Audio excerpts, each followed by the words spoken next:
Nagpahayag ng kagalakan si Negros Oriental 3rd District Congressman at Congresswoman-elect Janice Digamo sa pagbabalik na sa kustodiya ng pamahalaan ng Pilipinas ng dating kongresista na si Arnulfo Teves Jr. matapos nga ang mahigit 2 taon na pagtatago nito sa ibang mga bansa.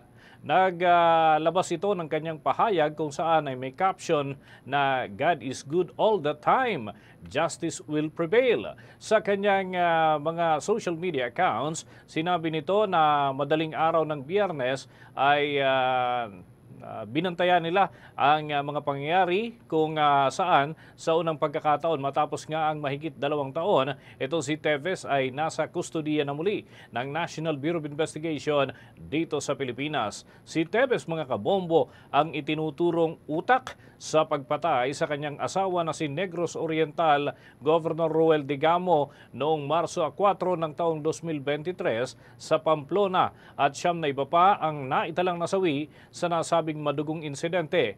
Matapos namang maaresto sa Timor-Leste, na-turnover na si Teves sa mga otoridad ng Pilipinas at na-deport na rin patungo dito sa ating bansa nitong gabi ng Huwebes. At yan ay lumipad patungo nga ng Pilipinas ang sinasakyang Philippine Air Force aircraft at nanggaling sa Timor-Leste at bandang hapon ay nagkaroon na ng clearance para naman sa paglipad nito.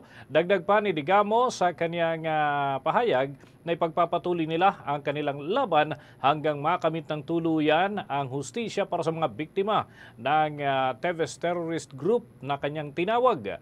Ang hustisya manong nararapat ay dapat na ipagkaloob sa kanila. Si Digamo, mga kabombo, ay nanalo sa halalan nitong 12 ng Mayo bilang kinatawan ng Lakas Christian Muslim Democrat o Lakas CMD diyan sa naturang lugar sa katungkulan ng pagiging kongresista at kasalukuyan hong dominanteng partido sa Kongreso rin ang kanyang kinabibilangan.